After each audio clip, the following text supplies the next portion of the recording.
Post end pages, remove unwanted themes and plugins అని చెప్పేసి ఉంది. ఇప్పుడు పోస్ట్ అండ్ ప్లగిన్స్ అంటున్నా, పోస్ట్ దగ్గర వెళ్తే ఆల్ పోస్ట్ మీద క్లిక్ చేయండి. ఇక్కడ పోస్ట్ ఉంది కదా, ఆల్ పోస్ట్ మీద క్లిక్ చేయండి. ఆల్ పోస్ట్ మీద క్లిక్ చేయండి. ఇక్కడ హలో వరల్డ్ అనేది ఉంటుంది. ఫోన్ లోపల మీరు కూడా కొత్త ఫోన్ కొంటే మీ ఫోన్ మీద ఏదో ఒకటి బొమ్మ వస్తుంది కదా, company theme, company sounds, company ring tone మీరు మాడిఫై చేసుకుంటారు. డమ్మీ ఇది, మొత్తానికి డమ్మీ. అదే ఉండనప్పుడు ఇది ఎందుకు పెట్టుకుంటా నేను? ఇక్కడ వచ్చేసి ఏం చేస్తాడు తెలుసా, ట్రాష్ అని కొట్టండి. ట్రాష్ అంటే ఏంది? రీసైకిల్ బిన్ లకి ఎగిరిపోతుంది. ఏం చేయాలి? ట్రాష్ అని కొట్టేసిన, ఎగిరిపోయింది. సో ఇక్కడ ట్రాష్ లో కూడా కావాలంటే రీసైకిల్ బిన్ లోకి పడుతుంది. Trash is nothing but recycle bin. Come to the trash, remove the post, delete permanently అంటే అకౌంట్లోకి వెళ్ళి ఎగిరిపోతుంది అనమాట. అకౌంట్లోకి వెళ్ళి ఎగిరిపోతుంది. తర్వాత ఏం కావాలి? పేజెస్కి వెళ్ళి ఆల్ పేజెస్కి వెళ్తున్నా. పేజెస్కి వెళ్ళి ఆల్ పేజెస్కి వెళ్తున్నా. ఇక్కడ నాకేం కావాలి sir? I will come down. ఇక్కడ మీరు చూస్తే ఇవన్నీ నేను పబ్లిష్ చేసిన అనమాట. ఇవన్నీ మనకు దేని ద్వారా వచ్చింది? మనం ఏదైతే థీమ్ అనేది ఇన్స్టాల్ చేశామో దాని సపోర్టెడ్ పేజెస్ అనమాట. ఇక్కడ నాకేం కావాలి? శాంపుల్ పేజ్ దగ్గర వెళ్ళేసి trash, this is sample page. అక్కడేమో శాంపుల్ పోస్ట్, శాంపుల్ పేజ్ ఉంది కాబట్టి అన్వాంటెడ్ పేజ్. మీకు అట్లా డౌట్ ఉందనుకో, ఒక్కొక్క పేజ్ ఓపెన్ చేయండి. మనం టెంప్లెట్ ఇన్స్టాల్ చేసాం కాబట్టి ఇదంతా వచ్చింది. You can edit everything. అరే బఫూన్ ఇది మన కోసమే, కాంటాక్ట్ మన కోసమే, ఇది ఆల్రెడీ డిఫాల్ట్గా వచ్చింది. హోము మెయిన్ వెబ్సైట్ అనమాట, ఐ విల్ డిస్కస్, ఇది కూడా ఇదే. పోర్ట్ఫోలియో ఇది కూడా మనదే. Privacy policy it's a mandatory అనమాట, don't touch this one. Sample page డమ్మీగా ఉంది కాబట్టి I will make a preview. ఇలా క్లిక్ చేసి ప్రీవ్యూ చూస్తే మీకు వచ్చేస్తుంది. దీని లోపల శాంపుల్ పేజ్ డమ్మీగా ఉంది కాబట్టి this comes under dummy page. Click on trash. అసలు డమ్మీ పేజెస్ కూడా డిలీట్ చేయరు సార్, వాళ్ళ వెబ్సైట్ రెడీ అవుతుంది. They don't delete dummy pages also. So ఇప్పుడు ఏం చేశాను నేను లాగిన్ అయ్యి పోస్ట్ అండ్ పేజెస్కి వెళ్ళి నాకు ఏదైతే కంటెంట్ అవసరం లేదో I have deleted the content, I have deleted the unwanted content. ఓకేనా? దిస్ ఈజ్ ఆల్సో డన్ అన్నమాట. This is also done. ఇప్పుడు నాకేంది ఇక్కడ? Remove unwanted themes and plugins, you must have at least one company theme, 0 plugin అనమాట. So ఇక్కడ నేనేం చేస్తున్నాను? Second point is clear అందరికి. సార్ సెకండ్ పాయింట్ క్లియరా?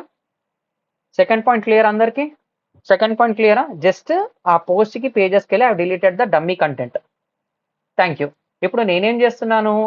పోస్ట్ థీమ్స్ ప్లగిన్స్ ని నేను ఇన్స్టాల్ చేద్దాం అనుకుంటున్నా. మళ్ళీ ఎక్కడ ఉంటుంది సార్? ఫస్ట్ అపీరెన్స్కి వెళ్తే థీమ్స్ ఉంటుంది, అపీరెన్స్కి వెళ్ళి థీమ్స్కి వెళ్ళండి. థీమ్స్కి వెళ్తే నాకేం అర్థమైంది? ఇక్కడ ఏదో ఇచ్చిండు అనమాట. సో 2025 అంటే ఏంది? కరెంట్ ఇయర్ అనమాట. నవంబర్లోనో డిసెంబర్లో మళ్ళీ 2026 వస్తుంది. సో నాకేం కావాలి? నువ్వు ఏదైతే యాక్టివ్ చేసుకుని ఒకవేళ ఇదే మరి బగ్ వచ్చే మరి కరెక్ట్ అయింది అనుకో, this will be automatically shifted to the old theme. మళ్ళీ చెప్తున్నాను, నీ ఫోన్ ఏదైనా ప్రాబ్లం వచ్చిందంటే ఎట్లయితే నువ్వు ఫ్యాక్టరీ రీసెట్ చేసి కంపల్సరీ బ్యాక్లో వెళ్ళిపోతావో, బ్యాక్ ఎండ్ కోడ్ ఉంటుంది, వాళ్ళు రాసుకుంటాడు. మనకేం కావాలి? ఫర్ యూ ఇదేమైనా ప్రాబ్లం వచ్చింది అనుకో, ఇది ఆటోమేటిక్గా 2025కి షిఫ్ట్ కావాలి. కాబట్టి ఏం చేస్తున్నా? అన్వాంటెడ్ థీమ్, ఇది 2024 అంటే 2024 థీమ్, 2023 అంటే 2023 థీమ్, ఇది 2025 అంటే latest theme.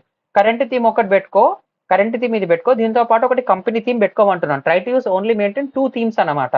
Unnecessary data waste మనకి, కాబట్టి ఏదైతే కావాలో అదే పెట్టుకుంటావు. ఫోన్లో అవసరం ఉంది కంటెంట్ డిలీట్ చేస్తావు. ఇక్కడ కూడా అంతే అనమాట. నువ్వు ఇన్స్టాల్ చేసుకున్న ఒక థీమ్, దాంతోపాటు ఒక కంపెనీ థీమ్. ఇది వద్దు కాబట్టి క్లిక్ ఆన్ డిలీట్. అయిపోయా, కేల్ కథం దుకాన్ బంద్. ఇది కూడా వద్దు, 2023 వద్దు, కేల్ కథం దుకాన్ బంద్. ఇప్పుడు ఏం చేశాను నేను? అన్వాంటెడ్ థీమ్స్ ని డిలీట్ చేశాను. నాకు కావాల్సిన ఒక థీమ్, దాంతో పాటు ఒక కంపెనీ థీమ్ పెట్టుకుని ఒకవేళ ఇదేమైనా ప్రాబ్లం అయింది అనుకో, that will be shifted automatically to 2025 latest theme. రేపు 2026 వచ్చింది, నెక్స్ట్ ఇయర్ 2026 కాబట్టి 2026 వచ్చింది అనుకో, ఆ థీమ్ పెట్టి ఈ 2025 ని డిలీట్ చేయి. 2027 లో ఉన్నావు, 2025 2026 డిలీట్ చేయి, 2027 అనేది పెట్టుకో. అంతే, అంతకు మించి ఏం లేదు సార్. ఇప్పుడు నాకు ప్లగిన్స్ థీమ్ అయితే అయిపోయింది. మళ్ళీ ప్లగిన్స్ లోపల కూడా మనకు చాలా వస్తుంది అనమాట, డమ్మీగా వచ్చేస్తుంది అనమాట. మన మొబైల్లో బోల్ట్ అంటాం అనమాట, డిఫాల్ట్ యాప్స్ కొన్ని ఉంటాయన్నమాట. నాకు అట్లాంటివి కూడా వద్దు సార్ అంటే ఏఐ సైట్ ఆన్ బోర్డింగ్, ఇది మనం వాడడం లేదు కాబట్టి విచ్ ఆర్ నాట్ యాక్టివ్, ఏదైతే నువ్వు వాడడం లేదో దాన్ని డిలీట్ చేయి, ఒక్కొక్కటి డిలీట్ చేయి. నువ్వు వాడడం లేదు, అన్నెసెసరీ డేటా వేస్ట్. అకిస్మెట్ ఇది కూడా వద్దు నాకు, డిలీట్ చేయి. ఎలిమెంటర్ దీని ద్వారా వెబ్సైట్ నడుస్తుంది కాబట్టి I'm not touching this one. తర్వాత హలో డాలీ అనమాట, వెల్కమ్ మెసేజ్ కోసము, క్లిక్ ఆన్ దిస్ వన్. అయిపోయింది. తర్వాత light speed server cache, don't touch this one. Miles Web tools hosting కూడా ఇస్తుండు, నువ్వు కావాలంటే పెట్టుకో, లేకపోతే అవసరం లేదు. A plugin to manage maintenance mode, force HTTPS, disable file editing, tracker, user login activity, ఏదేదో పెట్టిండు. నువ్వు కావాలంటే పెట్టుకో, మనది అదే కాబట్టి. స్టార్టర్ టెంప్లెట్స్ నువ్వు వాడినావు. WPCLA లాగిన్ కమాండ్ సర్వర్, ఇది ఎవరిది? ఇది ఆడెవడో పెట్టినట్టుండే, ఎవరు మనకు మైల్స్ వెబ్ కంపెనీ కూడా వచ్చినట్టుంది. I don't know this one, I need to check it. WP forms ఏంది? థీమ్ తో పాటు వచ్చింది అనమాట, కాబట్టి I'm not touching. WPS side ఏంది? మన కోసం మనం పెట్టుకున్నాం. సో నాకు ఏదైతే అవసరం లేదు ప్లగిన్ ఉందో, ఆల్రెడీ అవి డియాక్టివేట్ లో ఉన్నాయి, అవి జస్ట్ డిలీటెడ్ అనమాట. నువ్వు డిలీట్ చేసిన కంటెంట్ కూడా ఎక్కడ ఉంటుంది? ఇక్కడ ట్రాష్ లో ఉండిపోతుంది అనమాట. నీకు కావాలంటే మళ్ళీ ఎనేబుల్ కూడా చేసుకోవచ్చు. సారీ, ఇక్కడ auto update disabled active all అని చెప్పేసి ఉంటుంది. మనం డిలీట్ చేసిన కంటెంట్ ఎగిరిపోయింది. జస్ట్ మేక్ ఏ రిఫ్రెష్ మొత్తం ఉందన్నమాట. WPA సైడ్ మన కోసం పెట్టుకున్నాం సెక్యూరిటీ. WP ఫార్మ్స్ థీమ్తో పాటు వచ్చింది కాబట్టి not touch that one. WP CLI వచ్చేసి ఆటోమేటిక్గా వాళ్ళు మైల్స్ వెబ్ వాడు ఇచ్చాడు కాబట్టి ఓకే. లేదు సార్ అంటే డియాక్టివేట్ చేసుకొని డిలీట్ చేయి.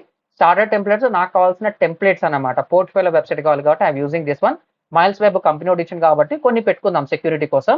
లైట్ స్పీడ్ క్యాచ్ అనమాట.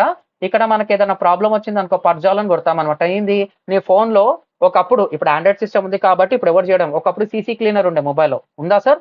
మొబైల్లో సీసీ క్లీనర్ అంటే ఏమవుతుంది, అది మొబైల్ లోపల ఎక్కువ జంక్ డేటా ఉందనుకో దాని మీద క్లిక్ చేసి క్లీన్ కొడితే మొత్తం ఎగిరిపోతుంది. ఇక్కడ కూడా వెబ్సైట్లో టెంపరీ ఫైల్స్ అనేది ఉంటుందన్నమాట. ఆ టెంపరీ ఫైల్స్ క్లియర్ చేయడానికి లైట్ స్పీడ్ క్యాచ్ వాడతాం అనమాట. దీని గురించి సపరేట్ సెషన్ ఉంటుంది.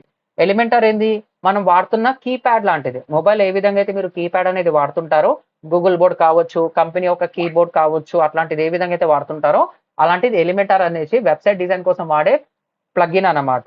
సో నాకు ఇవన్నీ కావాలి కాబట్టి ఇవన్నీ వచ్చేసినాయి. So I think you got the point. ఏంది sir, we got this one. Remove unwanted themes, we have done this one. Zero plugin నీకు కావాల్సినవి పెట్టుకో, లేకపోతే నీ ఇష్టం. జీరో ప్లగిన్ ఉన్నా ఏం కాదు, దట్ విల్ బి డన్. ఇప్పుడు మన దగ్గర 7 ప్లగిన్స్ వాడుతున్నాం కాబట్టి I'm adding A 7 plugins. For me I have 7 plugins అన్నమాట.